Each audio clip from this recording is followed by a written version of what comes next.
இந்த மாதிரி கிராமத்தின் அங்குரார்ப்பண நிகழ்வுக்கு ஏற்பாடு செய்திருக்கும் மண்முனை வடக்கு பிரதேச செயலாளரே மற்றும் மட்டக்களப்பு மாவட்டத்தின் அரசாங்க அதிபர் அவர்களே மற்றும் கிளீன் ஸ்ரீலங்கா மாவட்ட இணைப்பாளர் அவர்களே மற்றும் இங்கு வருகை தந்திருக்கும் அனைத்து பிரமுகர்களுக்கும் கிராமத்து மக்கள் தேசிய மக்கள் சக்தி அரசாங்கத்தினூடாக மேற்கொள்ளப்படுகின்ற தேசிய வேலை திட்டத்தின் ஒரு பகுதியாக இந்த உற்பத்தி மாதிரி கிராமத்தை நாங்கள் தேசிய ரீதியாக இன்றைய தினம் அங்குரார்ப்பணம் செய்து கொண்டு வைத்திருக்கின்றோம். இன்றைய தினம் 14 பிரதேச செயலகங்களிலும் இது ஆரம்பிக்கப்பட்டு வருகின்றது. மாவட்டத்தின் வேலை திட்டமாக மண்முனை வடக்கு பிரதேசத்தின் சத்ருகுண்டா பிரதேசத்தின் இந்த லங்காபுர கிராமத்தை நாங்கள் தெரிவு செய்திருக்கின்றோம். உங்களுக்கு தெரியும், இந்த காலகட்டத்திலே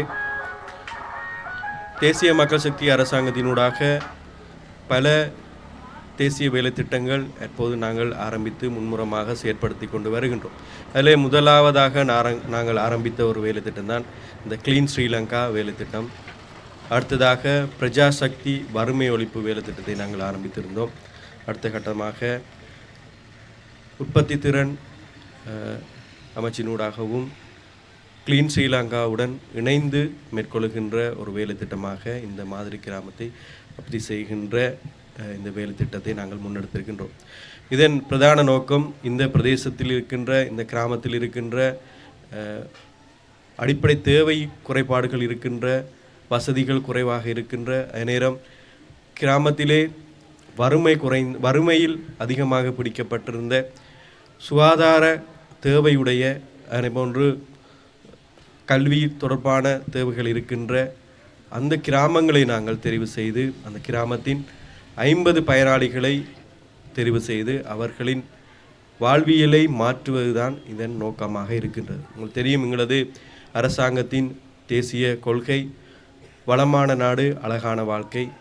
இதன் ஒரு பகுதியாக இருக்கின்ற அழகான வாழ்க்கை என்ற துணைப்பொருளே நாங்கள் இந்த செயற்பாடுகளை முன்னெடுத்து கொண்டு வருகின்றோம். உங்களுக்கு தெரியும், இந்த சமூகத்திலே நாங்கள் எதிர்நோக்குகின்ற பல பிரச்சனைகள் இருக்கின்றது. சுகாதாரம் சார்ந்த பிரச்சனையாக இருக்கட்டும், கல்வி தொடர்பான பிரச்சனைகளாக இருக்கட்டும், சமூக மட்டத்தில் இருக்கின்ற போதை தொடர்பான பிரச்சனைகளாக இருக்கட்டும், அல்லது கிராமத்தில் இருக்கின்ற வறுமை தொடர்பான பிரச்சனையாக இருக்கும். இத்தனை பிரச்சனைகளையும் சரியான முறையில் நிர்வகித்து அதற்கான ஒட்டுமொத்த ஒத்துழைப்பையும் அரசாங்கத்தினூடாக மேற்கொண்டு அதிலிருந்தே இந்த மக்களை வெளிக்கொண்டு வருவது, அந்த மகிழ்ச்சியான ஒரு வாழ்க்கையை அவர்களுக்கு ஏற்படுத்தி தருவது தான் இந்த தேசிய வேலை திட்டமாக இது அமைந்திருக்கின்றது. முக்கியமாக மக்களின் இந்த வாழ்க்கை தரத்தை நாங்கள் மேம்படுத்த வேண்டிய தேவை இருக்கின்றது. அதே போன்று இந்த சுற்றுப்புற சூழலுக்கு பொருத்தமான இயற்கை வளங்களை பயன்படுத்தி அவர்களது அந்த பொருளாதார கட்டமைப்புக்கு அதனை மாற்றிக்கொள்வதற்கான முயற்சிகளை வழங்க வேண்டியிருக்கின்றது. அது மாத்திரமல்ல, குடும்பத்திலே இருக்கின்ற குடும்ப வன்முறையாக இருக்கட்டும், அல்லது அந்த குடும்பத்திலே இடைவிலகுகின்ற பிள்ளைகள் இருக்கின்ற விடயமாக இருக்கட்டும், அல்லது அந்த குடும்பத்துக்குள்ளே சுகாதாரம் சார்ந்த பிரச்சனைகளாக இருக்கட்டும், சிடமாக தொற்றா நோய்கள் அண்மை காலமாக எமது பிரதேசத்தில் அதிகரித்து கொண்டு வருகின்றது. அது தொடர்பான வைத்திய நிருபரும் இங்கே இருக்கின்றார். ஆகவே இப்போ இப்படிப்பட்ட பிரச்சனைகளில் இருந்து நாங்கள் வெளிக்கொண்டு வர வேண்டிய தேவை இருக்கின்றது. மக்களை நாங்கள் மகிழ்ச்சியான பாதைக்கு நாங்கள் கொண்டு வர சேர்க்க வேண்டும். அதன் ஒரு கட்டமாகத்தான் நாங்கள் ஒவ்வொரு கிராமத்தையும் தெரிவு செய்து அந்த கிராமத்தில் இருக்கின்ற 50 பயனாளிகளை தெரிவு செய்து அவர்களின் வாழ்க்கை தரத்தை மாற்றுவதற்கான முயற்சிகளை செய்து கொண்டிருக்கின்றோம். ஆகவே இது தொடக்கம் மாற்றம் கிடையாது.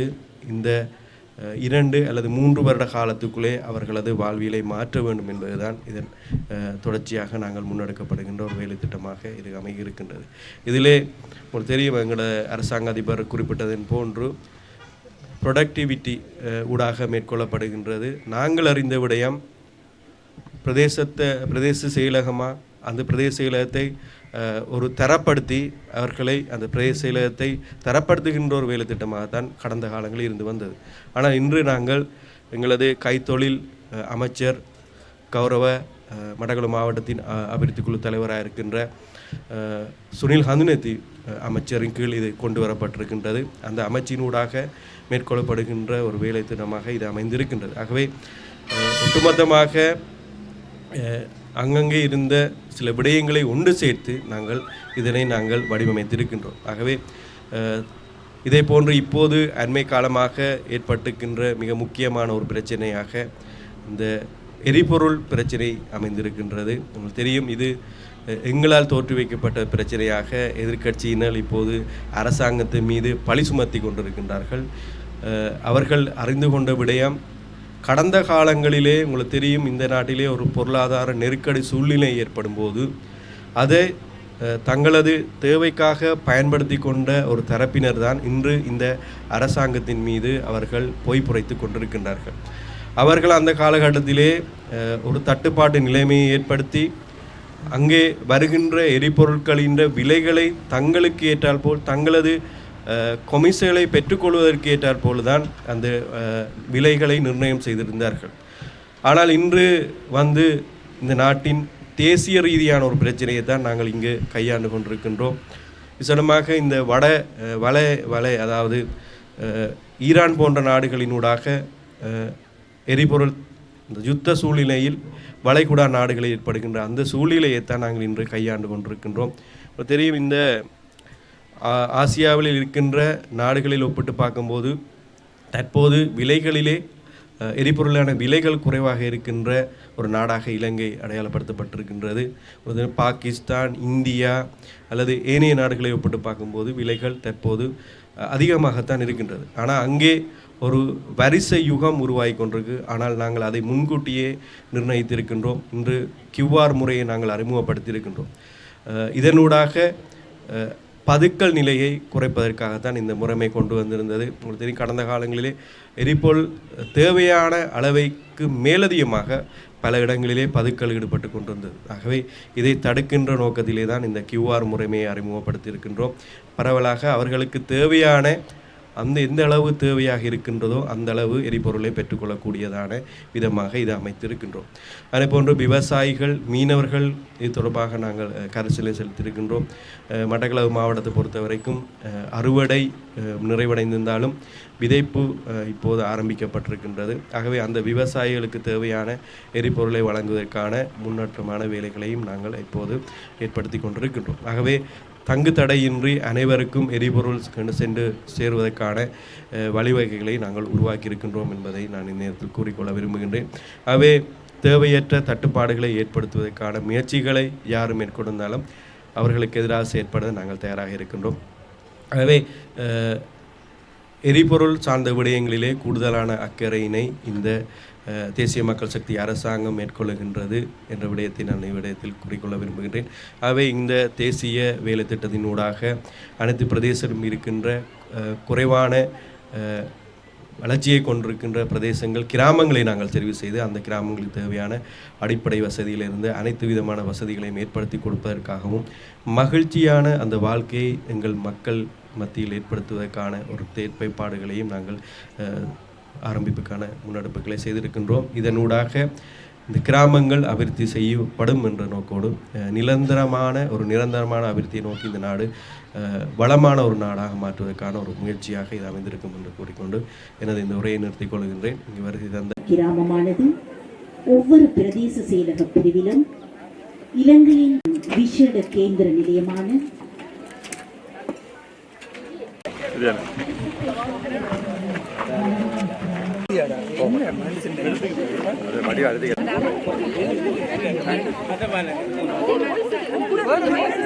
கொஞ்சம் போட்டாக்கள்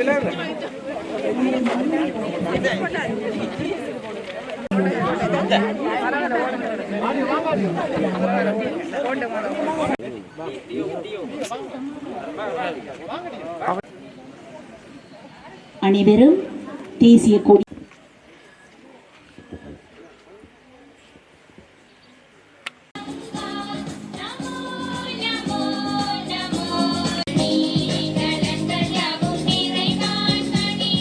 பிரபு அவர்களை விளக்கேற்றுமாறு என்புடன் அழைக்கின்றோம். அவர்களை கேட்டுக்கொள்கின்றோம். அதனை தொடர்ந்து மண்முனை வடக்கு சத்துருக்கொண்டான் WRDS தலைவி அதனை தொடர்ந்து நன்றி. நிறைவேற்றுகின்றது எனும் காணொளியில் நாம்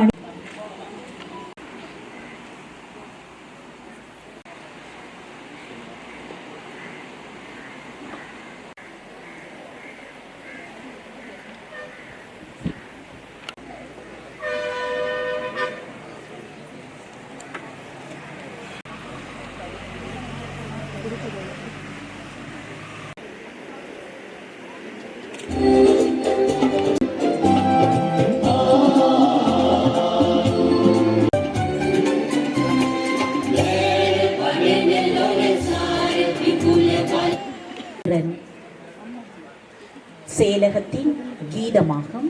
எனவே அனைவரும் எழுந்து நின்று அதற்கான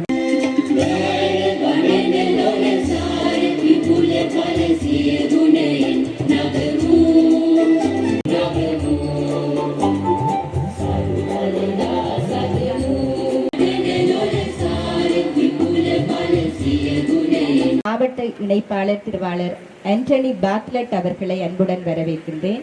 இங்கே வருகை தந்திருக்கின்ற திணைக்களங்களினுடைய தலைவர்கள், திணைக்கள தலைவர்களை பிரதிநிதித்துவப்படுத்தி வருகை தந்திருக்கின்ற அனைத்து உத்தியோகத்தர்களையும் அன்புடன் வரவேற்கின்றேன். பிரதேச செயலகத்தினுடைய உதவி பிரதேச செயலாளர், பிரதி திட்டமிடல் பணி, கிராம உத்தியோகத்தர் பிரிவினுடைய பயனாளிகள் ஒவ்வொருவரையும் அன்புடன் வரவேற்கின்றேன். இந்த நிகழ்விலே சிறப்பாக நடைபெறுவதற்கு எங்களோடு அனைத்து வழிகளிலும் ஒத்துழைப்பு வழங்கி இருக்கின்ற கிராம அபிவிருத்தி சங்கத்தினுடைய தலைவர், செயலாளர் உள்ளிட்ட பிரதிநிதிகள், மாதர் கிராம அபிவிருத்தி சங்கம், மகளிர் சங்க அமைப்புகள், சமுர்த்தி அமைப்புகள் ரீதியிலே ஒவ்வொரு பிரதேச செயலாளர் பிரிவிலும் இந்த நிகழ்வு அங்குரார்ப்பண நிகழ்வாக ஏற்பாடு செய்யப்பட்டிருக்கின்றது. மண்முனை என்னுடைய உரை வரவேற்புரையாக இருக்கின்ற போதிலும் கூட ஒரு சிறிய விடயத்தை நான் உங்களுடன் பகிர்ந்து கொள்கின்றேன். இந்த பிரிவு தெரிவு செய்யப்பட்டது. பிரிவு இந்த உற்பத்தி திறன் மாதிரி கிராமத்துக்காக தெரிவு செய்யப்பட்டு லங்காபுரம் என்கின்ற கிராமத்தில் உள்ள 50 பயனாளிகள் இதற்காக தெரிவு செய்யப்பட்டிருக்கின்றார்கள். நான் சொல்லிக்கொள்ள விரும்புவது, இது ஒரு தனி திட்டம்.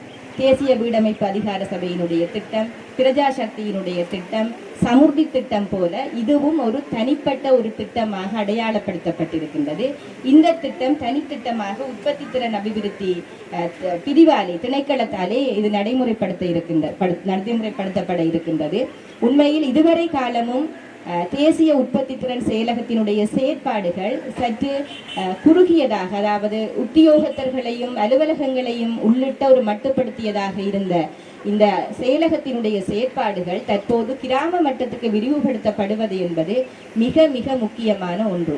உற்பத்தி திறன் என்பது ஒவ்வொரு வீட்டிலும் இருந்து உருவாகின்ற பொழுதுதான் அது சமூகத்தின் மீது ஒரு பாரிய பங்களிப்பை செலுத்தக்கூடும் என்கின்ற இந்த கொள்கை பிரகடனத்தின் கீழே, கிளீன் ஸ்ரீலங்கா நிகழ்ச்சி திட்டத்தின் கீழும் எங்களுடைய அரசாங்கம் இத்தகையதொரு கொள்கையை நடைமுறைப்படுத்துவது உண்மையிலேயே அரச எந்திரம் என்கின்ற வகையில் மாவட்ட செயலாளர் உட்பட நாங்கள் மிகவும் வரவேற்கின்ற ஒரு நிகழ்ச்சி திட்டமாகவும் மிகவும் எதிர்பார்ப்புடன் நடைமுறைப்படுத்த காத்திருக்கின்ற ஒரு திட்டமாகவும் இருக்கின்றது.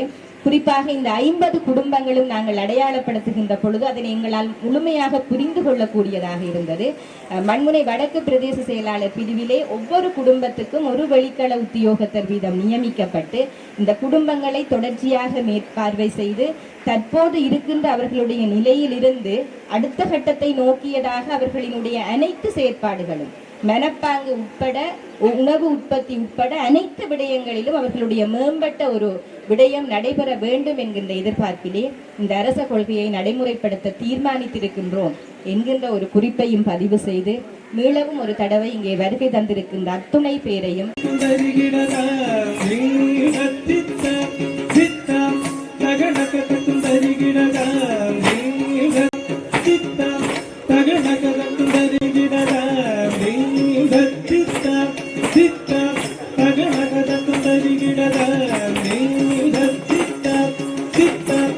அந்த திட்டத்தை எடுத்துச் செல்ல வேண்டும் என்ற நோக்கோடு இந்த நிகழ்வு ஆரம்பிக்கப்படுகின்றது. உண்மையில் ஒரு நாடு அபிவிருத்தி அடைவது என்பது ஒரு கிராமத்தின் அபிவிருத்தியில் தான் தங்கியிருக்கின்றது. எனவே தான் இந்த வேலை திட்டம் கிராம மட்டங்களில் இருந்து ஆரம்பமாகின்றது. இன்றைய தேசிய நிகழ்வு களுத்துறை மாவட்டத்தில் இடம்பெறுகின்றது. அதற்கு சமனாக நாடு முழுவதிலும் இந்த நிகழ்வு இடம்பெறுகின்றது. அலுவலகத்தில் ஒரு உற்பத்தி திறன் நடவடிக்கையை செய்யும் பொழுது அந்த அலுவலகத்தை சிறந்த முறை வேண்டும் என்ற நோக்கத்தோடு தான் அலுவலகங்களுக்கு அந்த திட்டம் அறிமுகப்படுத்தப்பட்டது. எனவே அந்த வகையில் ஒரு கிராமம் என்று வரும்பொழுது அந்த கிராமத்துக்கு தேவையான சேவைகள், கிராமத்தில் உள்ள விடயங்கள் தொடர்பான விடயங்களில் கவனம் செலுத்தும் நோக்கோடு தான் இந்த திட்டம் கிராம மட்டத்தில் எடுத்து வரப்படுகின்றது. அந்த வகையில் ஒரு உற்பத்தி திறனில் வெற்றி பெற்ற அல்லது அதில் பங்கு பெற்றிய அலுவலகங்களை நீங்கள் சில வழியில் கண்டிருக்கக்கூடும். அது அமைந்துள்ள வகை எப்படி இருந்தது என்று கண்டிருக்கக்கூடும். அந்த வகையில் இந்த கிராமமும் மாற வேண்டும் என்ற நோக்கத்துடன், அதனூடாக நாடும் அதே போல மாற வேண்டும் என்ற நோக்கத்துடன் இந்த திட்டம் ஆரம்பிக்கப்பட்டிருக்கின்றது. எனவே இன்று நீங்கள் ஆரம்பிக்கும் இந்த திட்டம் மற்ற கிராமங்களுக்கும் மற்ற இடங்களுக்கும் ஒரு முன்னுதாரணமாக திகழ வேண்டும் என்று கேட்டுக்கொள்வதோடு, இந்த நிகழ்வு சிறந்த முறையில் சுகாதார வைத்திய அதிகாரி அனைத்து அரச உத்தியோகத்தர்களையும் பயனாளிகளையும் ஊடகவியலாளர்களுக்கும் எனது காலை வணக்கம். சேலத்தோடு எப்படி தொடர்பு பட்டு அமைகிறது என்பதை சுருக்கமாக சொல்லணும்னு நினைக்கிறேன். உண்மையிலேயே இது சமூக உற்பத்தி திறன் கிராமங்களை உருவாக்குகிற ஒரு திட்டத்துக்கு கீழே வளமான நாடு அழகான வாழ்க்கை தேசிய கொள்கை மையமாக கொண்டுதான் இது அமையப்பெற்றிருக்கிறது. இதில் கிளீன் ஸ்ரீலங்கா செயலகம் மற்றும் தேசிய உற்பத்தி திறன் செயலகம் இணைந்து தான் இதை நடைமுறைப்படுத்துது. கிளீன் ஸ்ரீலங்கா வேலை திட்டத்தின் 3 தூண்கள் இருக்கிறது. அதிலே நெறிமுறை தூணின் கீழே தான் உண்மையிலே இந்த திட்டம் நடைமுறைப்படுத்துவதற்கு நாங்கள் முடிவு செய்திருந்தோம். அதிலே குறிப்பாக பார்ப்போமாக இருந்தால் தனிமனித மாற்றத்தினூடான சமூக மாற்றம், இந்த ஒரு கருப்பொருளுக்கு தான் உண்மையிலேயே இந்த திட்டத்தை நாங்கள் டிசைன் பண்ணினோம். அப்போ இதை உலகளாவிய ரீதியிலே தென்கொரியாவின் உலக புகழ் பெற்ற சிமுல் உந்தோங் என்று சொல்லப்படுகிற இயக்கத்தின் புதிய கிராம திட்டத்தை மையமாக கொண்டுதான் இலங்கையிலேயும் இப்படியான ஒரு மாற்றத்தை நாங்கள் உருவாக்க வேண்டும் என்பதற்காக உண்மையாகவே நாடுபூராகவும் சகல பிரதேச செயலாளர் பிரிவுகளிலேயும் ஒரு கிராமத்தை, குறிப்பாக 50 குடும்பங்களை தெரிவு செய்து ஒரு பைலட் ப்ராஜெக்டாகத்தான் இப்பொழுது இதை நாங்கள் லான்ச் பண்ணியிருக்கிறோம். 2 வருட காலம் செல்கிற பொழுது இதில் ப்ரோக்ரஸை வைத்துக்கொண்டு என்னென்ன முன்னேற்றங்களை நாங்கள் அதிலே செய்ய வேண்டும், என்னென்ன மாற்றங்களை செய்ய வேண்டும் என்கிற அடிப்படையிலே நாங்கள் அந்த மாற்றங்களை செய்து கொண்டு நாடு பூராகவும் இந்த வேலை திட்டத்தை நாங்கள் ஒழுங்குபடுத்தி கொண்டு செயற்படுத்துவது தான் உண்மையிலேயே இந்த கருத்திட்டத்தினுடைய நோக்கமாக இருக்கிறது. உண்மையிலே பார்த்தோம்னு சொன்னமாக இருந்தால் ஒவ்வொரு கிராம சேவகர் பிரிவுகளிலேயும் ஒவ்வொரு பிரச்சனைகள் அடையாளம் காணப்பட்டிருக்கிறது. உதாரணத்துக்கு சொல்லப்போனால் ஒரு கிராம சேவகர் பிரிவில் உண்மையிலே வறுமை அடையாளம் காணப்பட்டிருக்கிறது. ஒரு கிராம சேவகர் பிரிவில் போதை வஸ்துக்கு அந்த கிராமம் அடிமையாக இருக்கிறது காணப்பட்டிருக்கிறது. அப்படியாக இந்த மாவட்டத்திலே 14 பிரதேச செயலாளர் பிரிவுகளிலேயும் குறிப்பாக ஒவ்வொரு கிராமங்களை ஒவ்வொரு தேவையின் அடிப்படையிலே தான் தெரிவு செய்திருக்கிறோம். இதில் உண்மையாக இந்த அரச உத்தியோகத்தர் மிகவும் கவனமாக இதை தெரிவு செய்திருக்கிறார்கள். ஒரு முன்னேற்றத்தை, ஒரு ப்ரோக்ரஸை காட்ட வேண்டும் என்பதற்காக மிகவும் நுணுக்கமான முறையிலே ஒவ்வொரு கிராமங்களும் தெரிவு செய்யப்பட்டிருக்கிறது.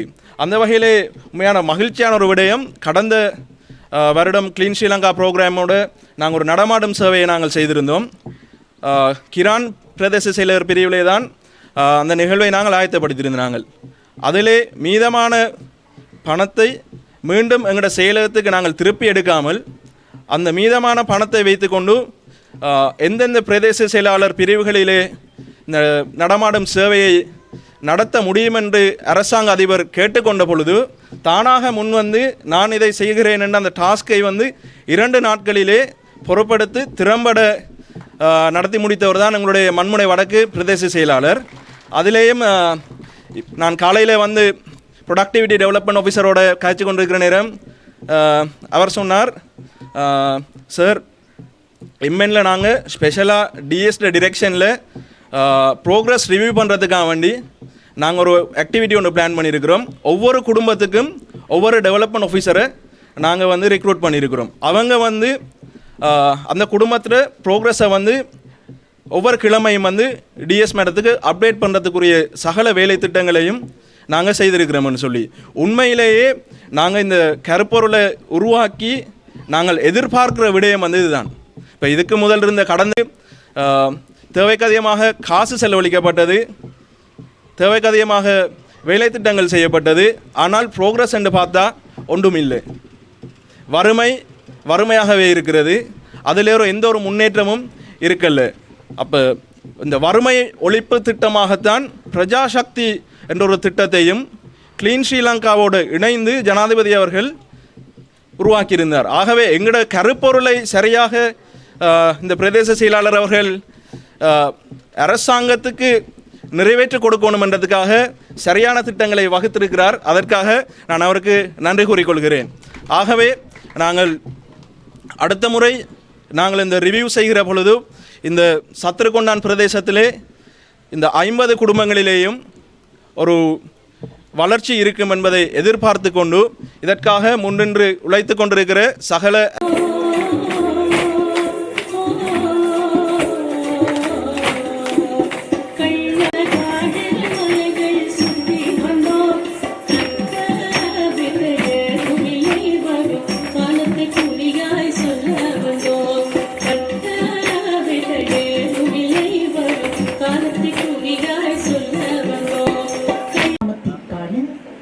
தேசிய உற்பத்தி திறன் கிராமத்தினின் ஸ்ரீலங்கா ஒருங்கிணைப்பாளர் அவர்களுக்கு கையளிக்கப்பட உள்ளது. எனவே அதனை ஏற்கும் முகமாக உற்பத்தி திறன் அபிவிருத்தி உத்தியோகத்தர் வசந்தி அத்திட்டங்கள் அனைத்தும் கௌரவ தலைவர் அரசாங்க அதிபர் மற்றும்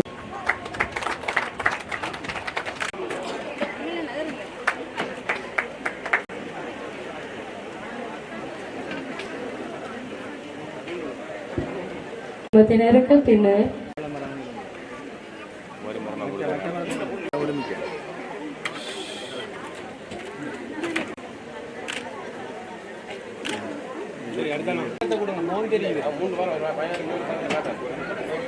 அப்படி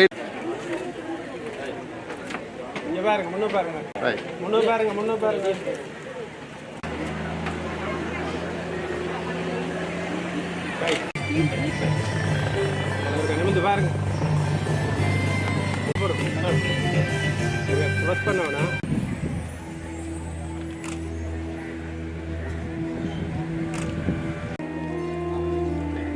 கொஞ்சம் நிமிந்து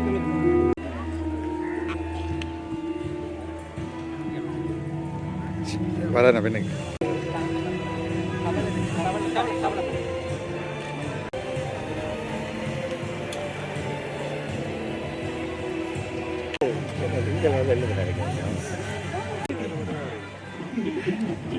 கொஞ்சம் பாருங்க. எங்க போற